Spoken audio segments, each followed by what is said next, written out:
the dysfunction in Vancouver. But we'll start with some candy talk. Go ahead, Russ. Well, you know, I think about a month ago I posted on social media that Necco was having financial troubles, and Neccos are those candy wafers that look. Peter, you're exempt from this conversation because you may never even have seen the candy, but it's one of those things where if you're around my age and a little younger, you grew up with this stuff. You saw it trick-or-treating. It was a fairly cheap candy, and when there weren't like 1,000 candies on the shelf, it was always pretty prominent. I want to say they've been around since the 1900s, and so I mean, just to describe them, it's basically a roll of flat wafers, about maybe 32nd of an inch thick, with varying flavors, everything from like anise to clove to lemon. It was like a variety of flavors in one pack. And that's the key thing about them was it's not like they're the greatest tasting. It tastes fine. Like the taste is fine. It's definitely sugary. Like there's no way around it. But they did have interesting flavors. The clove and the licorice, I think, was in there. Anise, yeah. Yeah, anise. Those are the ones where I enjoyed those the most because you can't really get those anywhere. And then even their chocolate is kind of weird, and some people really do like it. So it was one of those things that you got used to as a kid. And so I bought a couple packs and I ate them, you know, and I probably would buy it a couple times a year. But apparently they make the candy hearts too, which I didn't know.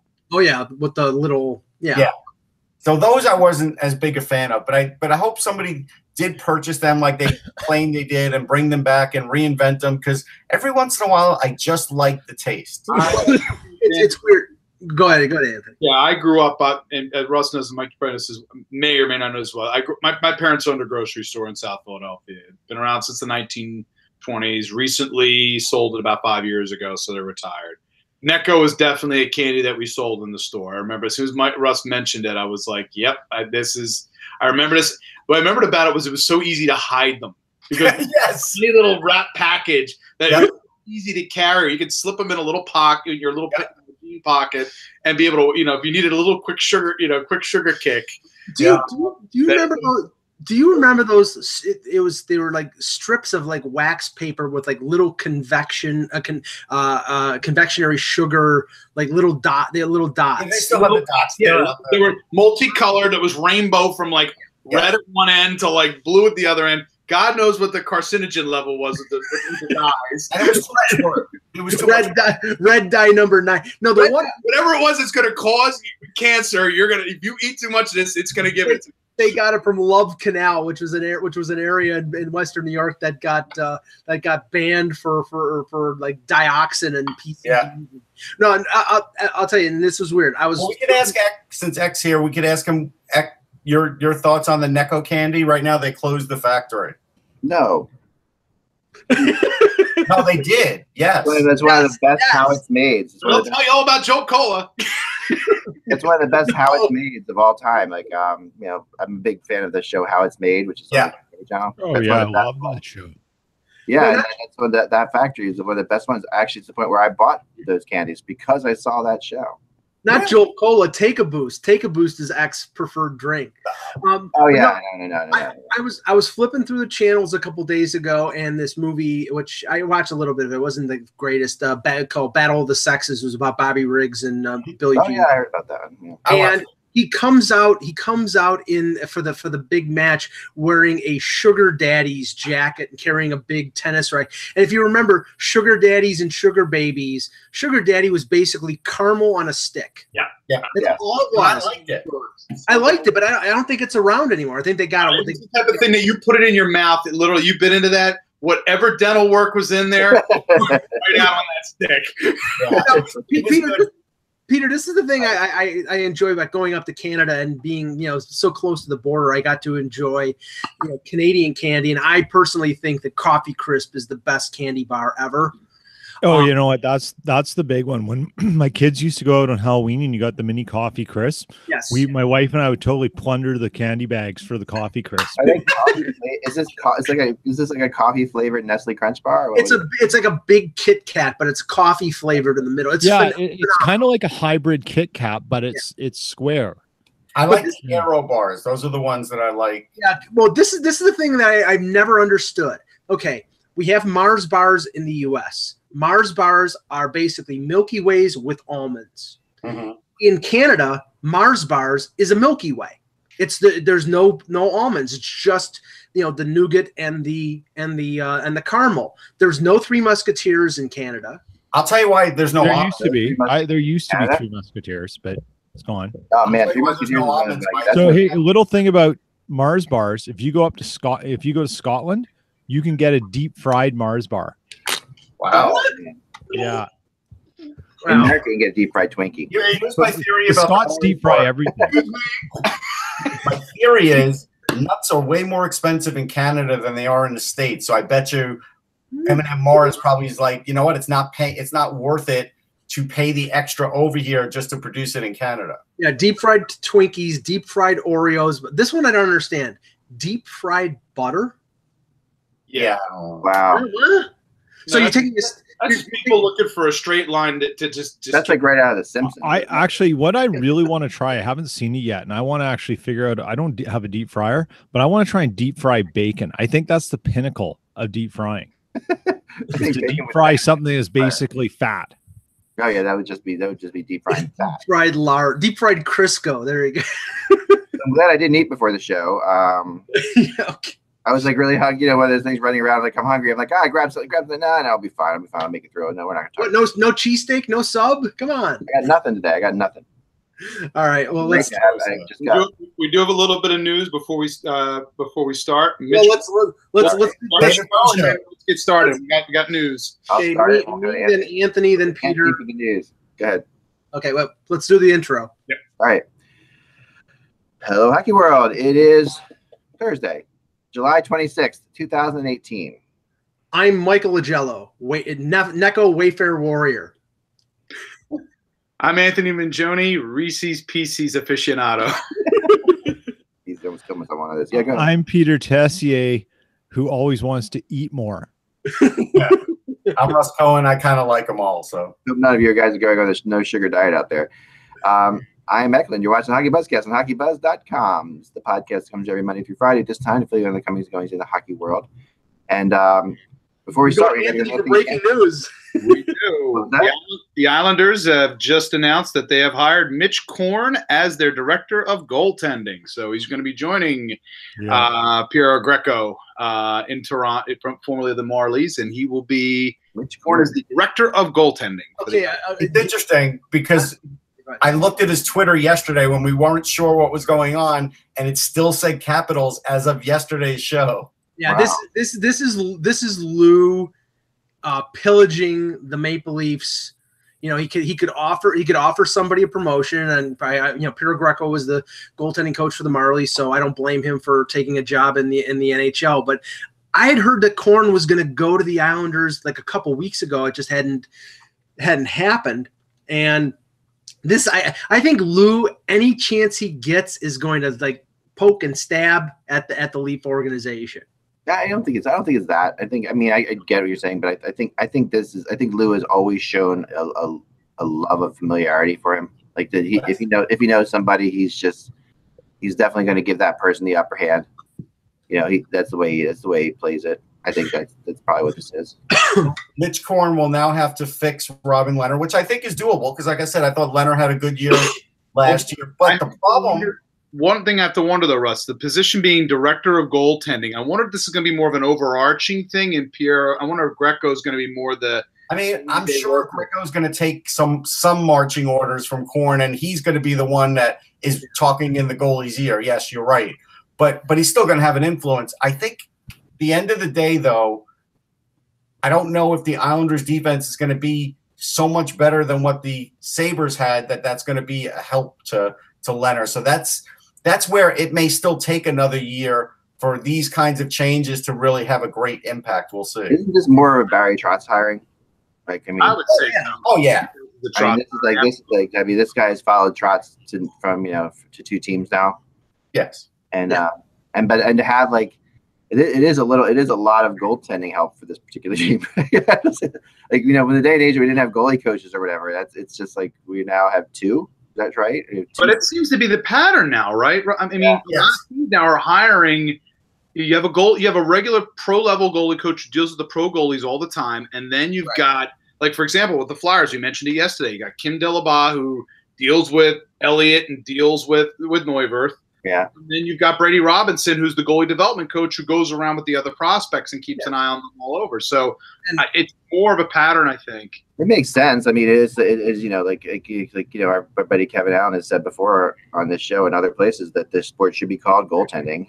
I mean, it is as important as it gets, you know. I mean, and it makes sense to have it. And I know I have a good friend who was Yarrow Halak's goalie coach all the way up, you know, and went and worked with him when he was with the Canadians and a little bit when he was with the Islanders too. And it's just, you know, goalie coaches have, you know, specific goalies they sometimes hook onto and stuff like that too. You see that. So there's certain goalies that want certain goalie coaches with them wherever they go. So yeah, I mean, I'm happy for the, you know, all the goalie coaches out there, that there's going to be more opportunities for them, because there's definitely a lot of goalie coaches out there. Here's the thing: the only team that has a unique setup is the Rangers, because they've got Eric Raymond, who is their Hartford goalie coach, and then Benoit Allaire is actually an associate coach. He's the only goaltending coach who's an associate coach in the league, has been forever, and as long as Henrik Lundqvist is there, his job is safe. Wow. I never really realized that. I never realized they had those. He was actually assistant coach. Oh yeah. Okay. Let's start with the big news from yesterday, because I figured this is going to dominate the next at least 20 minutes, because I can go on about the Vancouver Canucks, because I've always been very strong in my opinions of this franchise. It sort of came before you go. Sorry, he has actually been the assistant coach and goaltending coach since 2004. Think about that. Allaire. Not many coaches who've been coaching the team since 2004 in the NHL. Trevor Linden. It was announced. Elliot Friedman broke it last night that Trevor Linden was stepping down as president of the Vancouver Canucks, and the indication after the announcement was that Jim Benning is now going to be the direct communicator between management and ownership. Peter, the thing that came out that I saw, and I can't, it was Farhan Algi from TSN that just confirmed everything that I have thought about the Canucks. That basically that Linden and they went their separate ways, because Linden was more in line with them doing a rebuild, and that ownership was basically saying they believed the team was closer and closer being competitive than Linden did. And this is the I think the whole situation in Vancouver over the last few years. You know, Russ will tell you, and I'm sure he'll tell you in a few minutes, I think they have a lot of great young talent.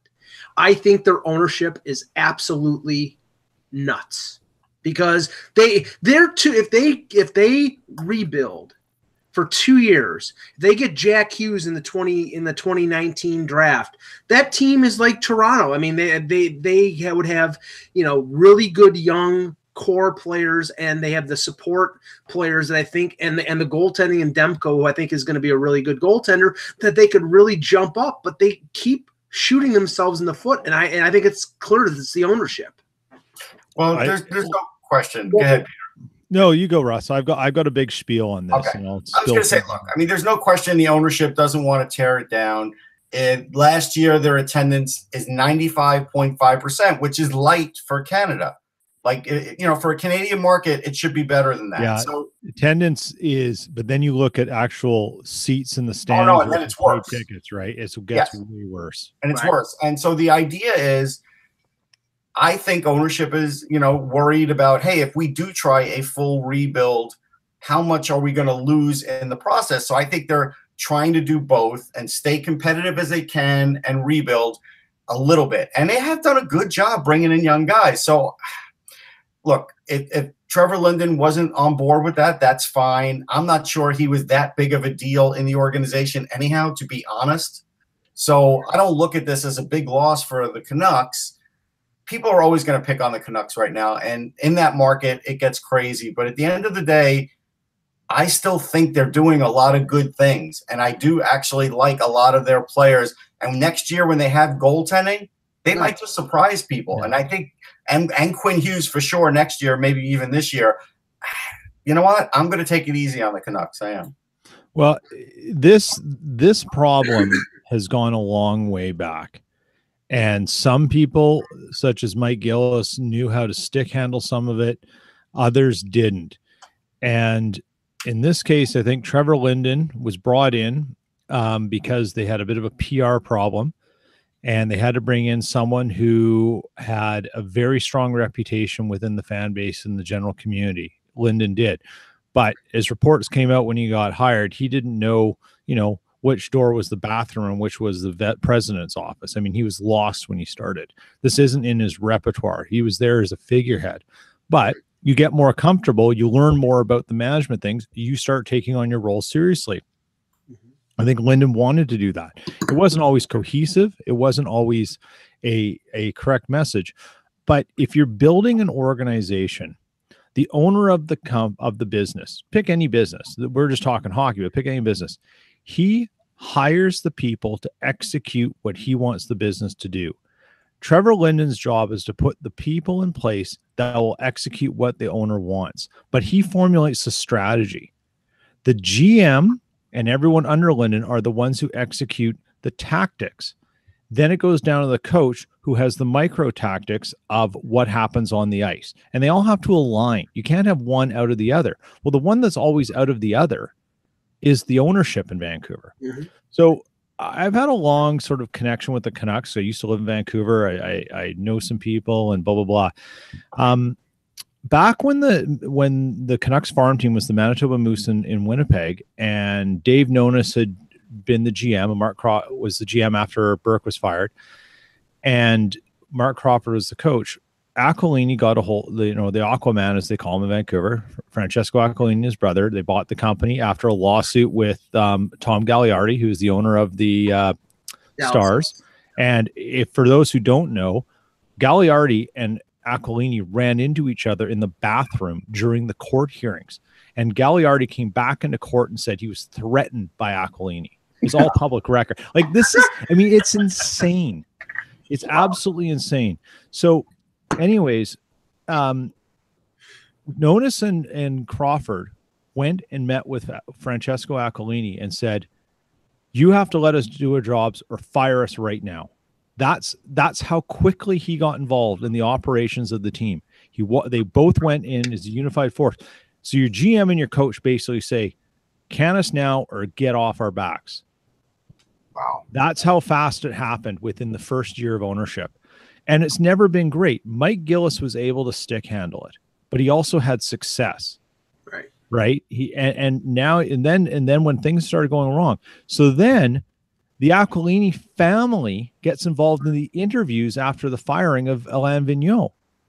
They brought in the Aquilini's mother. She was in the interview and she fell asleep. She fell asleep while they were interviewing Tortorella. Like, why is she even there? Well, my mother conducts all the interviews for HockeyBuzz, so I can understand. Yeah, it's insane. And I this comes from a very, very, very solid source, and I don't dispute it in the least. No, I've heard that. I mean, the two brothers, particularly Francesco, are out of control when it comes to control.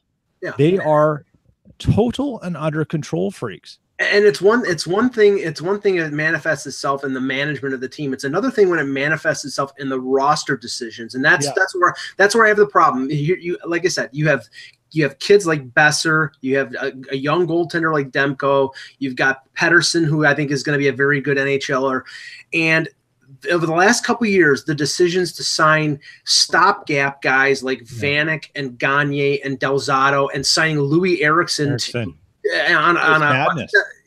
absolute madness. And the thing is that they're operating like the Leafs of the John Ferguson and Burke era, where it's instant gratification and help me right now. It's like you don't build a hockey team. The Aquilini's mandate, and it's been said many times, this isn't like private knowledge, but it gets obscured and stuff, is to be competitive every year. Yeah. But you go through your cycle, and if there is one year you could literally sit back and take a break and focus on getting Hughes. It's this year because you don't have the Sedins. And that was the big thing. This is your free year to go right to the toilet with all the great talent you have, build around it, and stop signing Jay Beagle to 3-year deals and sign him to a 1-year deal to fill in the hole for a year and be bad. But I think they're afraid of losing fan base. That's the problem. Yeah. Turn the screws for Hughes. I don't know what you want to call it, but lose for Hughes. It is a very different fan base, you know, and it's something that I think has to be taken into account. It's you know, and I mean, I learned this mostly. It was interesting during the Olympics, believe it or not, just like being out there for that period of time and living with a Vancouver Canucks fan who took me in, and I was, you know, living with him and basically talking to a bunch of different. Took me in when my hotel was overbooked. It was a great story, but anyway, I spent the time out there with the Canucks fan, and then a lot of his friends, and he's gone on to do great things. That would be Richard Lote, who I, you know, did 5 Hole for Food and all that stuff. He's a really great guy, but he's a big Canucks guy, and I learned a lot about Canucks fans just hanging out with them and talking to them, and they were very different than you know, fan base that I had been around before. They are definitely they love their guys. I mean, at that point, Kessler was you know, such a big deal there, and he, you know, and Linden, of course, was still. Was revered, you know, like was completely revered, no questions asked. The Sedins were revered, you know, even like McLean, the old goalie, you know, they really have Alex Burrows. Yeah, they have a real admiration for this, and this was, you know, at that time too. Remember, this is 2010, so the next year they would go to the Stanley Cup Finals. So this is a good Canucks team, but their fans were definitely.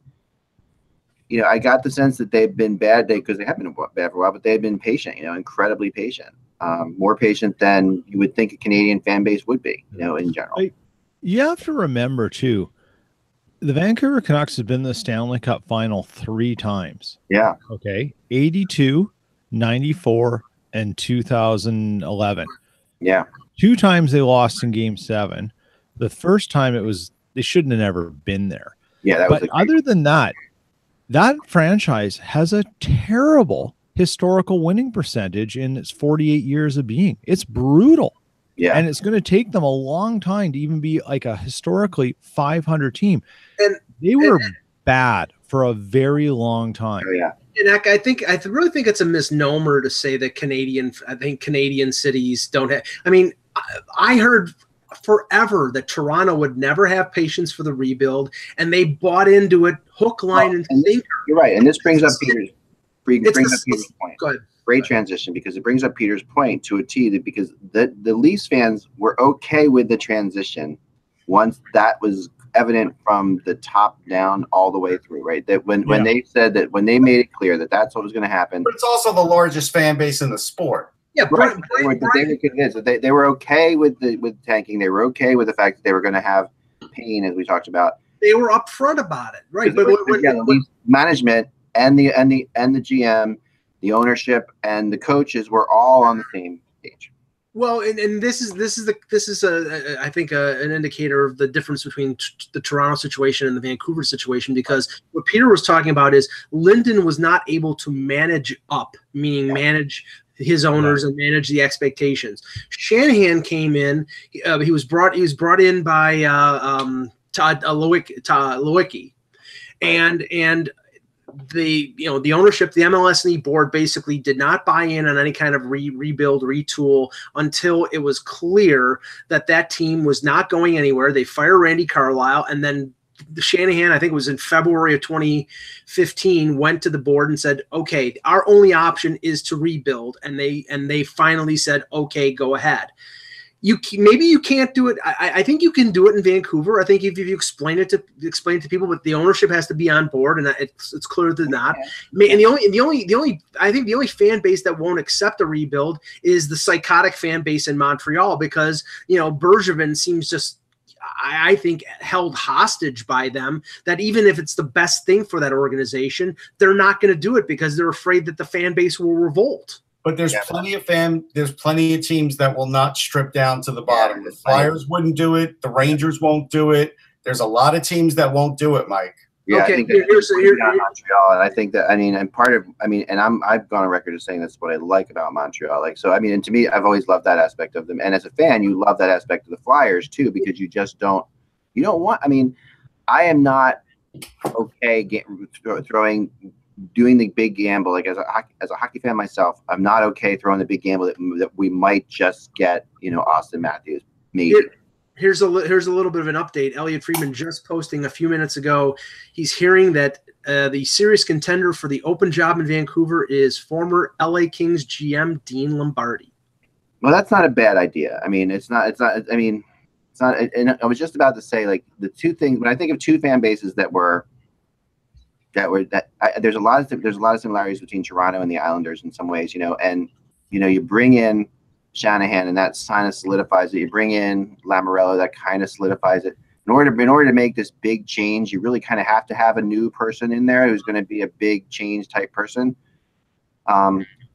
Lombardi, though, he's an interesting character. Yeah, because I mean, the thing about Lombardi is, he has had success. There's no two ways about that, right? And he's been very successful. He though is before he was successful, the MO on him was always that he was a survivor first, and that he would do anything to make sure he didn't get fired, right? So he was the kind of guy who would, and that implies very strongly listening to ownership, doing what the ownership says they should do, that kind of thing. And to me, and that's and every person has this to a degree. No one wants to get fired, but there's certain guys. Chiarelli also has the same kind of thing on him. But to me, that Lombardi, now maybe this has changed since he's won these Stanley Cups and has confidence now. Yeah, but this is the funny thing about Lombardi. Even when, let's say this happens and the Canucks come into Philly, they won't be able to show like a video of Dean Lombardi helping out the Flyers because we never saw him. Yeah, I had no idea he was ever. As of right now, his description per Ron Hextall, in previous times we've asked him about what exactly Lombardi's job is. He works on, quote, special projects. This is Hextall. I mean, let's be honest. This is Hextall thanking Lombardi for giving Hextall a gig, right? Like that double secret probation. Yeah, this is you helped me out when I was getting going, and I'm sure he had input in certain things. And no question, Hexy respects Lombardi and everything like that. But Lombardi can help anybody. Well, this is a temporary thing, for Lombardi. Obviously, and I think part of the reason they never gave him a really big role was Lombardi's always been looking for something else, right? This is right. Well, Anthony, don't you think that if like this comes to pass and Lombardi comes in as team president, he's been a general manager, his entire career. Don't you think this undermines Benning a little bit? Well, the thing is that he has always been a proponent, Lombardi. He's not a quick fix guy. He builds. Right.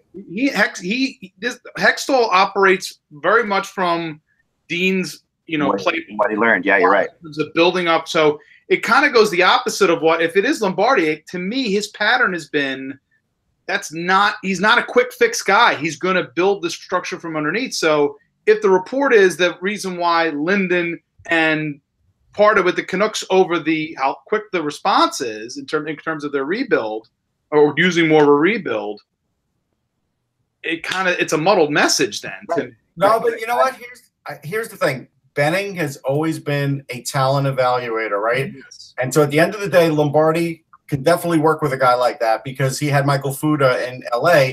And I think the only mistakes Lombardi made were just late in his tenure where he signed a couple of bad deals, which now I think he could use that wisdom to help the Canucks because they didn't have the greatest luck signing contracts either. And I think that's where Lombardi will be of the biggest help. And Lombardi, you have to give a GM who makes bad signings after winning 3 Stanley Cups a break. Like, you know what I mean? That to me, that's like you're going to have to sign some bad signings when you've won that many, when you've won Stanley Cups like that. The reality is that players are going to get more because they did more for you. His biggest mistake was trusting Mike Richards, basically. Yeah, well, I still think that situation. I'm just saying in terms of they could have used the compliance buyout on him, and he trusted him because the guy helped him win 2 Stanley Cups, and then in the end, I give him credit for that actually, and I think at the end of the day, it's loyalty. I'm not. I know what you're saying. I mean that backfired on him, right? So I do get that. They also got out of that contract, so it really didn't backfire that much, right? But and it does bring up a really interesting question. Maybe we could go like a little bit more macro on this thing to the panel since we've got so many people here today. And that is really what is a rebuild. You know, like that is something that I've thought about many times. We talk about it all the time: slow rebuild, fast rebuild. You know, oh, they're gonna break it down to nothing. They're just, I mean, the Canucks have, you know, you can say they have taken forever to rebuild, but they also have actually amassed. Like if you were doing if they were doing a slow rebuild, you could sit there and they had worse records the last couple of years. You would still be kind of okay with the amount of talent that they brought in. Like they actually have done what you would do in a rebuild. Like if you broke it down, they have some seriously talented players. They might not have the, you know, game stopper generational talent, but only one team gets that guy, right? So that's like, to me, that's a huge risk. And yet they built pretty well.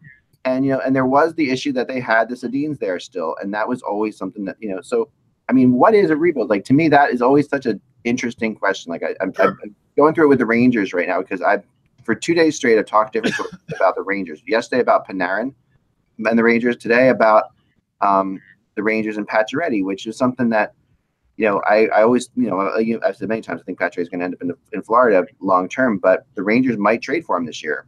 Yeah, but okay, and this is the thing that doesn't add up. Is like, okay, I can see the Rangers maybe trading for Panarin because Panarin, you know, it would make sense that Panarin would want to play in New York. But why would Jeff Gorton trade 2 or 3 young assets to get him when he can simply wait? And not, you know, they're not going to be competitive this year. They're not going to be a playoff team this year. No, there's a reason, because they're the Rangers. And because they're and that is the reason, because the fact is, if you get Panarin into New York, now it's already not hard to get players to come to New York to play for the Rangers, and it gets easier with Panarin. It gets easier the more star talent you add. But they have to have an inkling they could sign him. But here's what I think they could do. What they could do is, if John Tortorella says, "Hey, you know what? Get me Kevin Hayes. You could sign him to a contract, and maybe the Rangers trade him Hayes and Spooner." If they do that, that gets them out of their last couple of contract negotiations. Then I could maybe see bringing Panarin over. Yeah, right. Yeah, I mean, and like we mentioned last week about San Jose, and like if Columbus got Hurdle, then that would make sense in terms of a deal between San Jose and Columbus for Panarin, because at least you're getting a retainable asset for 3 or 4 years who's a good player. You have to, if you're Columbus, you have to get something that helps you. You have to get something that, it's not something, you're never going to get equal value for Panarin because he's one of the top 5 wingers in the league, but you have to get at least something that helps you. No, like as an example, you bring Hayes over to Columbus. He's already familiar with certain players. He knows the coach. Like that's a guy who can have an impact there. I agree. Now, see, to me, when I think of this whole breaking it down to nothing thing, it's worked for, and that's, you know, and Cap Neo, our buddy, you know, says many times, you know, the Pittsburgh Penguins did this, and they, you know, by fielding an AHL team for a decade, got Malkin, Crosby, and Fleury, and, you know, and Stahl, and players like that they managed to get these high picks, and it worked out for them, and they won, and they're still good. The Leafs did this, right, the same way. It's worked out for them. You could say the Hawks did this, and it's worked out. It worked out for them. Yep. But there's a lot of bad teams beyond those 3. Yeah, the LA Kings that work for you got Doughty. I don't think the Kings are different. They were not. They were never as dismal as those teams we're talking about. Like, I mean, they were bad, but they were more like what the Canucks have done, you know, which is like they were in and out of it. Excel's always described it though as that they really kind of, when he took the job in Philadelphia, that it was, you know, they were kind of stripped down pretty far down. Whereas when he came to Philadelphia, the expectation obviously being different here, being in Philly, but it was kind of that way that they were a little further down the ladder. They were further down, and in Philly you had, you know, when he came here, you had Giroux, and you know, you had Voracek, you had players, you had stars here that were making big money that were already here. So when you have stars, that changes your timetable, right? Which is like, and that changes the timetable in the rebuild. If the Leafs had a couple stars, which they didn't, you know, would have changed their timetable on how, you know, but look at Buffalo. They have tried it too, and it hasn't worked at all for them, right? They've tried to tear it down to nothing. It's terrible. Well, that's because Tim Murray tried to rush it along. I mean, if you look at it, Eichel has been a success. He's a very good player. You know, Reinhart took. Of course he is. You know, I mean, there's no question Eichel's going to be. That's not. Right, that's thrown into your lap. That's fine. It's not the players that you get because you tanked, or it's the players you surround those players with. It's not. That's true. But you can surround those. You can get those surrounding players at any time. So, if you do it the right way, you can get those guys at any point, I think. So right, but what I'm saying is, we're getting the act. Yeah, mute yourself. There you go. Oh, no. Anthony, you want to log back in. You log off and log back in? Okay. Yeah. Sometimes that works. Okay. Yep. No echo. Okay. Let's talk about it. All right. But no. What I was saying was, it's not the players that you draft. I mean, if you miss on those, you're in deep trouble. But Buffalo didn't miss on them. Reinhardt's a good player. Eichel's a very, very good player. It's what you. And that's why I will never read Anthony again. Hey, you're back. Good. It's what you put around them, and the mistakes that Tim Murray made was the Kane Bogosian deal with Winnipeg, signing free agents, trying to rush it along when you basically just have to let it organically build. I mean, that's the way to do it. And I think Edmonton has done it the wrong way. I think Buffalo has done it the wrong way, and now they're still in rebuild. I question this organically build term. Okay, I'm throwing that's like, I mean. Organically build, you get Austin Matthews. Matthews is great. So let's say, look at Buffalo and Toronto, right? Buffalo gets Eichel, Toronto gets Matthews. Matthews is a better player than Eichel, but still, at the end of the day, those are two big things. Then Marner, obviously, huge. Nylander, other players that they've gotten, they still haven't got. Defensively, Morgan Riley's a good defense. They go out and they get a good goalie.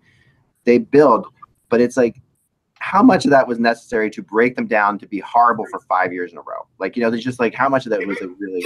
I look at it this way too, Eck, and I'm with you a bit. Let's say in that draft they would have not gotten the top pick, and they would have gotten the 4th pick, and let's say they took Jesse Puljujarvi, they'd still be in rebuild. Oh yeah, there's definitely a lot of luck in this, and the Leafs are very fortunate. So much luck in this. That's if you're putting a pros and cons, I hate being out of control of situations. And if you're putting a pros and cons list behind your back, on a whiteboard, and you're sitting there, you're like, man, oh man, you're depending on so much luck. Wait, hold on. Let's go talk about that though. So take that the 2016 draft, and you have, you have the line A and Matthews, right? You have those 22, and then you have the 2015 draft. You have McDavid and Eichel. So if you're trying to tank in either of those drafts and you're doing your best, and yes, some teams tried both of them, tried to do both. Yeah. Okay. And you do it. Okay. Your board is not just looking at those top 2 guys, the obvious 1-2s. Right. You're looking at down to 5-7, and you're managing your plan on that. Yeah. Or at least you should be. And I'm going to assume that Shanahan had that wisdom to think about what direction does the plan take if it doesn't work out with Matthews? What direction does it not work out with this? And stuff. I don't think the Oilers did. No. And I'm not sure Buffalo did. Yeah, they just naturally sucked. No, because the one thing is the interesting thing is the Leafs already had some good young assets already. They've done their work beforehand. This was just the cherry on top. If they just got into the top 4, they're still in a good shape. In fact, Peter, they sort of missed the boat early on, because remember for the 2015 draft, if you finished dead last, the lowest you could finish was with the 2nd pick. Buffalo, finished dead last, and they got Eichel as the consolation prize for not winning the lottery and getting McDavid. The rules changed. It was you could have ended up 4th with Toronto, and the percentage went down, and they still won the lottery. But if they were, for example, Mike, let's say they have Eichel and Matthews on the Leafs, and they'd done that. They can't go out and get Tavares. Right. Well, so at the end of the day, this whole thing plays out. It's way more than this concept of we're always blaming teams for not breaking it down or whatever. It's way more than that. I don't think you can break it down in the NHL. I just think the stark difference between Buffalo and Toronto, and I've written about this many times, is that when Toronto got started later in terms of the rebuild, and what Buffalo did and what Toronto did and Buffalo didn't do is Toronto traded Kessel. They traded Phaneuf. They stripped it down as far as possible.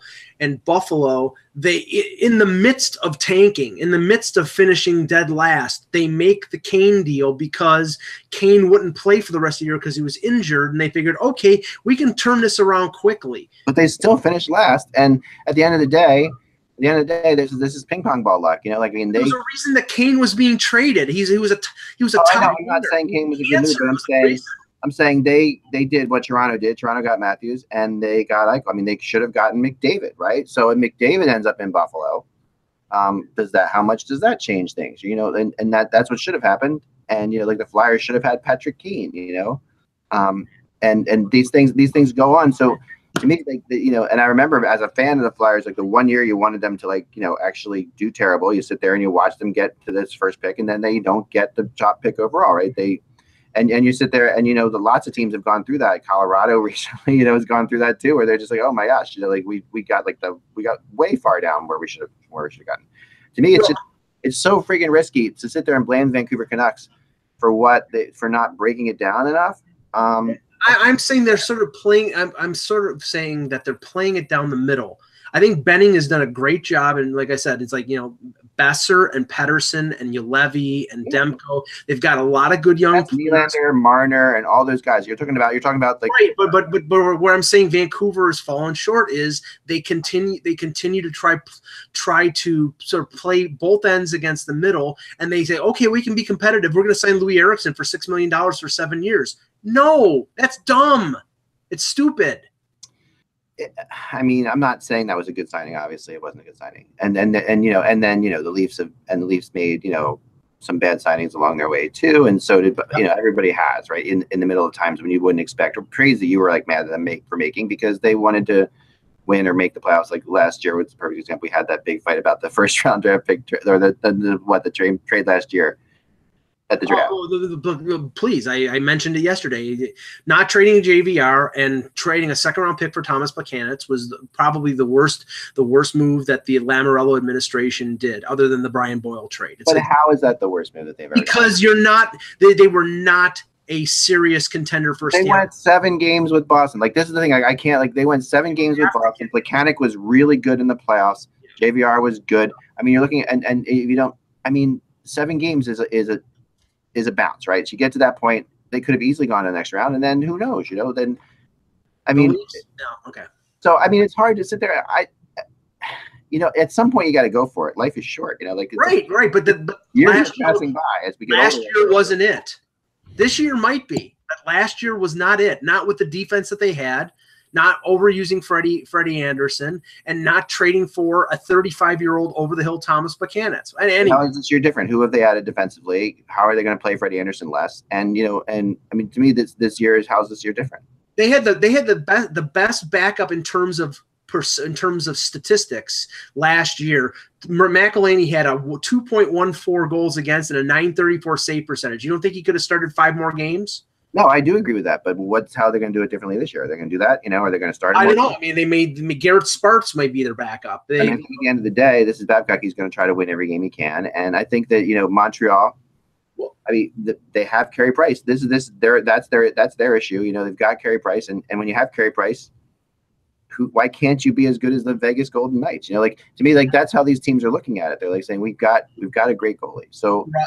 Russ, you mentioned something about the NCAA changing some rules. Yeah, so let's talk about this because it's been talked about for a little while now, and the NCAA has gone through an approval for rule changes, and I'm pulling up the article, so give me a sec. So basically now in conference, again, outer conference games don't matter because at the end of the day they don't count heaviest on the schedule, so this doesn't apply to that. But in conference games, they could be decided with a 5-on-5, 5-minute overtime, or just a shootout in overtime.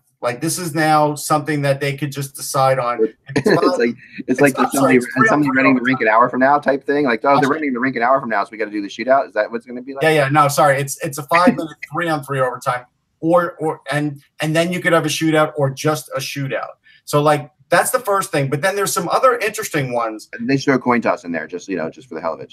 But no, the other ones are more interesting though. The other ones, The first one is allowing the video review in situations where ejecting a player is being considered because such calls are critical and officials must currently make these determinations after viewing the play in real time.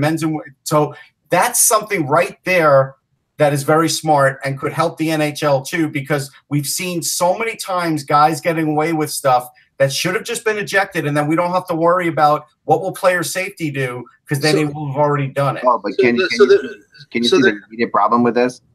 No, there's no problem with it. No, so they're gonna review high sticking majors. They're gonna make sure high sticking's in its own category now. They're gonna make sure that that a player is not doing a Ric Flair or Mick Foley and keep breaking out the razor and cutting themselves. I mean, how many cameras are filming the average NCAA game, and how many games aren't filmed at all? Like, I mean, that you run into this situation, like, you know, that's.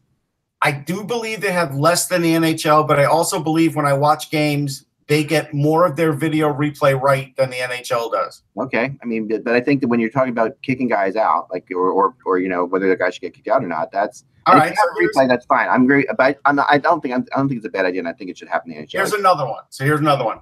The redefining of slashing. So any forceful or powerful chop with the stick on an opponent's body, the opponent's stick, or on or near the opponent's hands that, in the judgment of the referee, is not an attempt to play the puck should be penalized as slashing. We have seen this happen in the NHL too, where now slashing is almost every play. If you think about it, there's so many slashes. It is something we've got to train the kids not to do. It's ridiculous. It's stupid.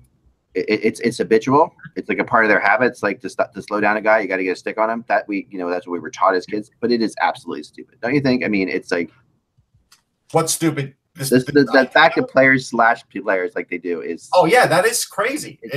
But it's effective. Until you penalize it every single time. It's got to be penalized every single time. It's got to start at the youth level. It's got to go all the way up. That slashing is just not a part of the game. Well, now here's one that Dave Haxtell should pay attention to, because it didn't happen to him when he was in college hockey, but it could happen to him as a pro coach. For substitution to be legal, the player coming off the ice must be within 5 feet of the bench before the substitute may contact the ice. All right, okay, so. And Anthony's laughing because we've seen the Flyers. So many men on the ice penalties, so I had to get the exact. Honestly, and last year you pointed out, Russ, and I kind of rightfully so, how Vegas toyed with this constantly. Oh yeah, they really pushed the too many men on the ice thing. I mean, if it's me, I think the players coming on the ice should have to wear pennies and give them to the pennies when the players coming off the ice, just like you do in in soccer. So here's another one. This is another soccer. I think the penny plan is how we should go with it. Yeah. This is another good one. A player who catches the puck must immediately place it on the ice for play to continue legally. If a player catches and conceals or throws the puck, a minor penalty should be assessed. I think that is something where we're seeing now, even in the NHL, players do seem to hold on to it longer than like the 1 second you're supposed to. You can't catch the puck at all. Like, why are we going to this direction? Why are we saying like, oh, you can catch it, but you got to put it right there? We see them put it down right where they're sticking. When you catch it, you should. That's a penalty. I mean, you shouldn't be able to catch the friggin' puck. Right, but haven't we seen instances where it's not a penalty? Yeah, I know, but it feels like this is like, it's like saying that this is like if a slashing was going on, and you can slash. You can, since we're all acknowledge you're going to slash people, just don't slash his head, or just don't slash. It's like it's. I don't know. To me, the catching the puck thing annoys the hell out of me. Like, I can't stand when a player catches the puck, flows through the zone, puts it down on the ice. I agree with that. That's like completely absurd. But it's funny. Here's the last one. Go ahead. To reduce the number of video review situations, coaches must use a challenge to review goals scored where a potential high stick is involved, or plays where the puck touches the netting out of the play and then leads to a goal. This makes sense because, again, how many times do you really want to stop a game? Yes, but I hate to be contrary on all these things, but I will be for the fun of it. But no, I mean, again, Mr. Counterintuitive is bad. I think that last year, and Peter left, which sucks because this is something that I would have liked to get his opinion on. I think last year, Peter Laviolette was screwed by this rule, and because we know that Laviolette was like the king of calling timeouts. Right. And he was the king and he was really good at it in Philly, and he was really good at turning his team around. And during the Jets series, there was like a challenge that happened early on in one of the situations that he had to challenge it. And, I hate the fact that timeouts are taken away for challenges. I think that you still need to have. I think maybe you can just allow one challenge, but that doesn't affect your timeouts. Like I think that the fact that because timeout, I personally love that part of the game, and I know that many people don't. They think that like the soccer thing where you don't never have timeouts or whatever. But I think that I love the strategy. Like how cool was it before when like Laviolette called a timeout 38 seconds into a game in Boston? like I mean these things were like to me that was the great. But he would never do that now because you don't if you call a timeout you can't challenge a possible play. So that I hate the challenge timeout thing. I think I don't know. I think it's more. I think this rule is more for the high sticking one where. Because again, that really should. If you're really going to waste everybody's time on that one, you should be penalized as a coach if you're not getting the call because that one should be left to the refs on the ice. Like what's wrong with the refs saying that was really close? I'd like to see that again. Like I mean, they say they can make a call. But, what's wrong with that? I mean, to me, it's odd to me. Like the refs, they're sitting there waiting for a challenge because they're like, yeah, he may have been. That may have been. I don't know. I don't think there's anything wrong with it. I think when you look at all of these rule changes and like when they're saying you could just go straight to shootout, that's because they're worried about length of games and falling into a trap like MLB where I get that. games are just there too long. I get that, but I think college is.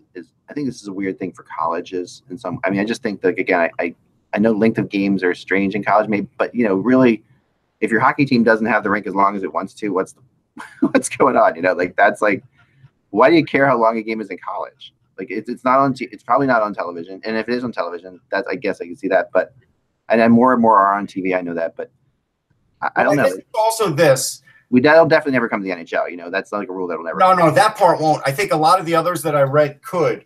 I think the issue with what they're talking about as far as if you want to go 3-on-3 for 5 minutes and then shootout or just shootout is you are dealing with students. And when you're extending games with students and they're already on the road, it's taking their time away from study. So I think that's where that one's a great point.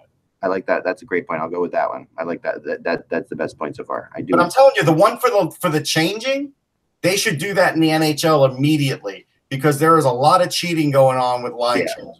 Yeah, no, and I'm not opposed to that either. I do agree that the line change thing is crazy, and And Anthony will tell you for every one that we hear called for too many players on the ice, teams have gotten away with 3 or 4 already that game. We've seen it at least 3. I could think of a game off the top of my head. I think it was the Islanders or what, with Philly, both sides. Yeah, 4 or 5 instances where there could have been too many men on the ice called. Toronto was. I mean, I don't have the stats. I tried to look them up while we were doing a few minutes ago, and I couldn't find it. But I'd be surprised if Toronto wasn't in the top 5 too many men on the ice penalties because they pushed the envelope when it came. I think they called more this year than they have called, but at the same point, I think that. I mean, it is one of those things like a face-off that it's all about how much you can cheat. Like it's one of those things, and that is how that works, right? So that's what's kind of tricky about that is. Where is that line drawn? I mean, if you draw it within 5 steps, yeah, but it's still so hard to judge that. I mean, and the fact that like I'm kind of not a fan of this aspect of too many men on the ice, and I don't know why teams don't do it more often. Like when the team is changing up and like some defenseman just throws it towards that bench because it's going to hit somebody who's coming on or off the bench, right? And that's like you can create a too many men on the ice penalty that wouldn't have happened if that defense had shot it the other direction. Mm-hmm.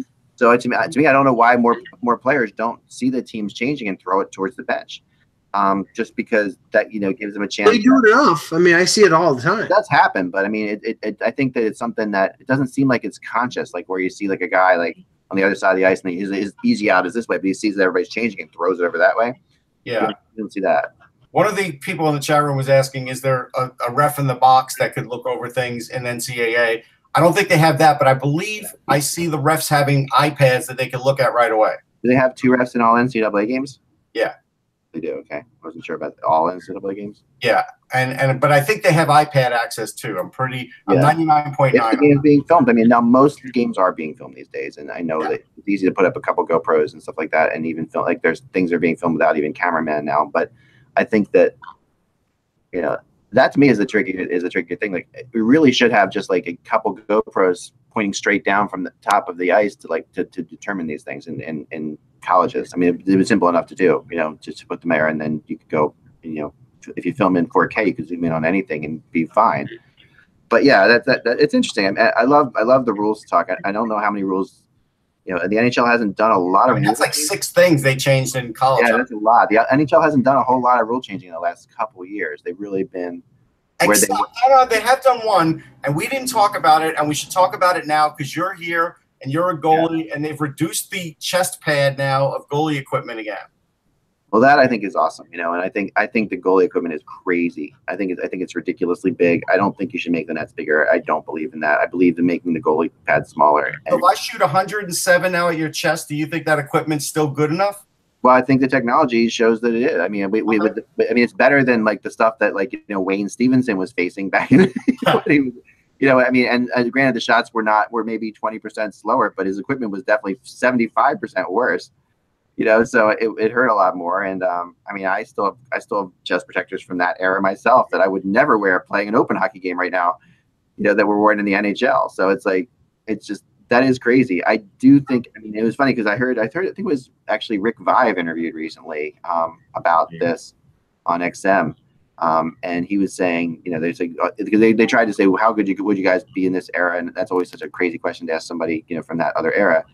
And he's like, well, it's so hard to say because, the goalies are way better, but their equipment is way better. And, so the composite sticks make it easier to shoot, but the goalie equipment's better. So he's like basically saying he thinks it all kind of evens itself out. The year Rick Vive scored 50 goals, I think he maybe scored 40% of them breaking down the right wing with a slap shot. And that would not happen anymore. Right. It would not happen now because and goalie coaches is another thing, that's also plays into it too. So we have all these, we talked about, bringing it back to the beginning of the show, like goalie coaches, all this has changed so much for goalies, and and Bernie Perron's my favorite line, Bernie Perron. Like, I'm pretty sure this rule is taking effect because the goalies, they're hiding the puck in their chest when they have a big piece of equipment there.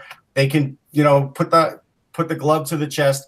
At what point though, do they take away too much because they're worried about scoring? Because every league does it. I think if you can make bulletproof,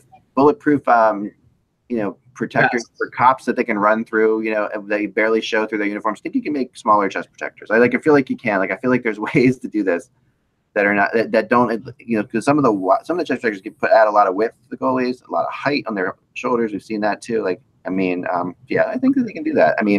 Bernie Perron's one of my favorite lines when I got my first time I interviewed Bernie Perron.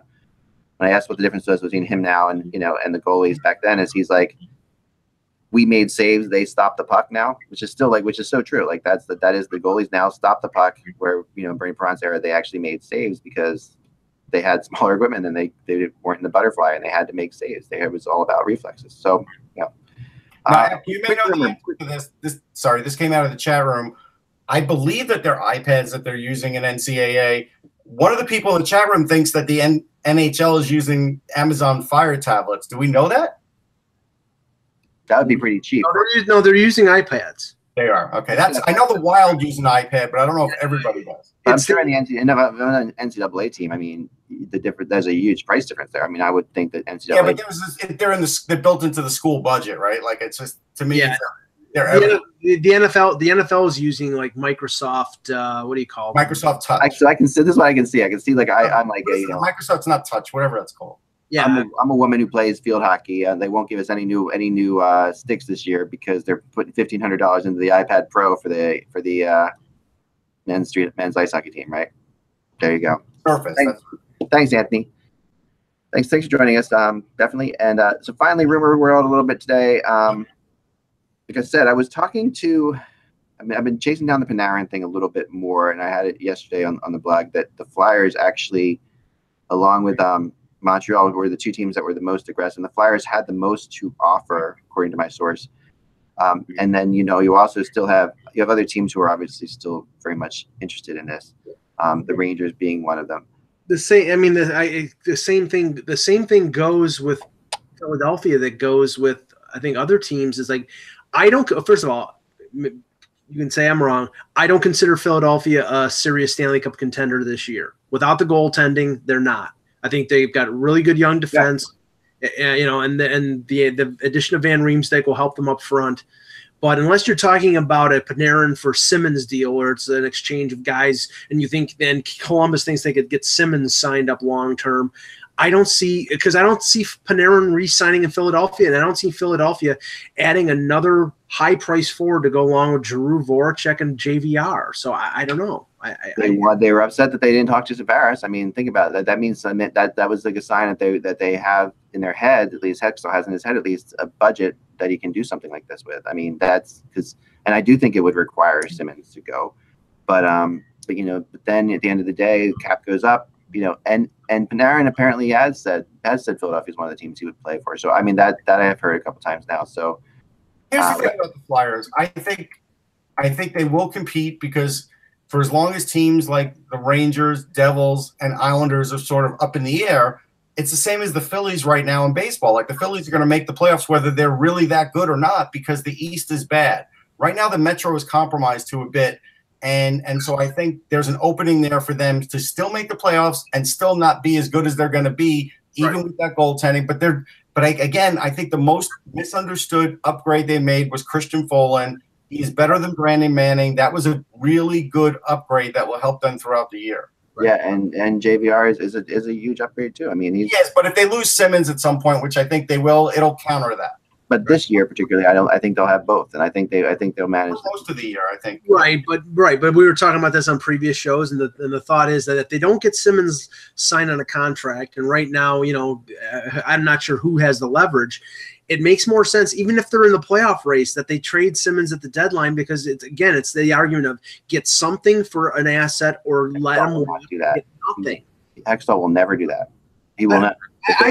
If they're in for a couple of reasons, but one of the reasons is that what you've said already is the fact that it is wide open in the East, like as far as the Metro goes, and so if you're sitting there in the Flyers, you could be sitting in second place, and you're saying, okay.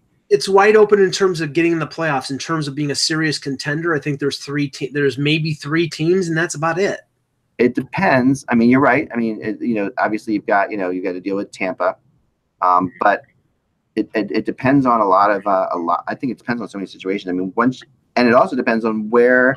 I mean, we're all sitting there saying that this is going to be the goaltending for the year. I think that Hart's going to be up at some point this year. I really do. I think that at some point he's going to work his way, and they're going to get him in a couple games. And I think if they get him in a couple games, it's going to be tricky on how they handle it. And if they get injuries, they're going to have to bring him up. And I think that the first half of the year, for sure, he's a Phantom, but I could see him going half a year as a Phantom and accelerate a little bit. I could see that happening. I just think that, especially if they're just getting horrible goaltending, or if they're facing injuries like crazy, why would you not give that a shot?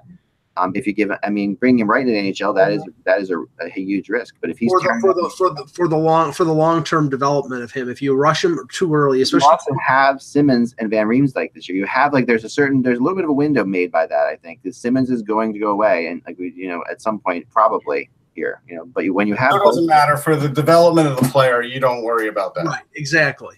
I mean, honestly, I think if Stolarz is still in the organization, correct? Yes. He's number 3. Stolarz will be the first call up if either Elliott or I'm drawing a blank. Neuwirth. I think Lyon may win the backup job. Lyon do. So you've got two guys with NHL experience ahead of Hart. I think Hart is going to be the number 1 guy in Lehigh. He's going to play 50-55 games. They're going to keep him down there, and I think he may get a game or two, but I don't think they're going to throw him to the Wolves this year. No. Yeah, actually, so Adam Woden gave me an update because I asked him during the regular season, most teams just have monitors, but I think it was during the playoffs I saw some tablets or something. So I guess that wasn't always the case. So they just have monitors. Yeah. I mean, so it's good. Yeah, I think that there's a lot of there's a lot to play with. If they like Panarin and they think they can get him, the Flyers are not going to back away from a superstar if they can get him. And even if that, and they'll find a way to make it work. They could move Voracek out there. I mean, that's like, you can see that. It's not going to be easy to move him out of there, but they could move Voracek. And I think that they were very disappointed with Voracek last year, so I wouldn't be shocked at all to see his name come up at some point if they can get Panarin. But but the problem is, okay, if they get Panarin, I still think Panarin's going to take offers from all teams. Even if the Rangers get him, I still think he's going to take offers from all teams. They may have an inside track on him, whoever this next team that gets him is, but I still think he's going to look at what's out there. The Flyers would have to move Voracek before they even go any further with talking to Panarin, and that gets a little tricky. And that mitigates the value that Kekalainen can ask for Panarin, because nobody's going to give up a package consistent with a Panarin signed long-term for a Panarin that's going to test the market. If he's a one-year rental, there's a certain limit of what a team is going to give up, just like with Karlsson, just like with Panarin. So good. Moving on to Pacioretty. The name that they really want in Montreal is of course Shea, right? Brady Shea. Right. So that's the question I have for you, Russ. Do you do that? So this is for Pacioretty? For Pacioretty with an extension. No. Not a chance in hell. Not a chance in hell. That's what Montreal wants. We'll see you later. Yeah, they're not going to – the Rangers won't do it because even though they have Ryan Lindgren, who they traded for, and I think he's going to be an excellent NHL defenseman, I mean, you take away Brady Shea, I mean, you're looking at Shattenkirk and Stahl, and then at some point Lindgren will be, a number 2 instead of like a number 4. Anthony D'Angelo. I mean, they can't do it. They're smart enough to know what they have to sort of keep on defense. They're not that deep on defense with prospects. They're just not.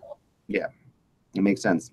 But that's what Montreal's looking for. So we'll see. I mean, I don't think that's going to happen either. But I just that is definitely. Thing, though, if they're asking for defense from the Islanders, I don't know if it's going to happen. Or from the Devils, I don't know if it's going to happen. So maybe he does go to Florida. I mean, Florida's got a little bit more defense than. Well, Florida's the one team that they know they can extend him with. So it's like the same. Right. So that's that's the benefit there. So that there is something to that. We'll see. I mean, it is interesting, though, the Panarin thing actually, for the first time, I got people to admit to me that it is a domino of sorts with other guys, Pacioretty and with Skinner. So there is a domino going on. Panarin has sort of jumped to the front of that pack. Skinner seems dead. Like the whole Skinner talks and Falk seems dead. And I don't understand why, unless the asking price is just too much. Asking price is crazy, but also you've got these other guys. And Carolina's feeling is like, well, we're going to wait to see who doesn't get Pacioretty, who doesn't get these guys. And that's a really – He's going to start by that. Yeah, it is. It is. I know. I agree. That's all the time we have, guys, for today. Thanks very much for watching. Remember to go to HockeyBuzz. Go to Patreon. But go to HockeyBuzz for sure. But go to patreon.com/hockey to support the show. We really appreciate that. And this is the logo. We're going to be getting T-shirts out to people, so it's kind of fun. Remember, without the buzz, it's just hockey. We will talk to you soon.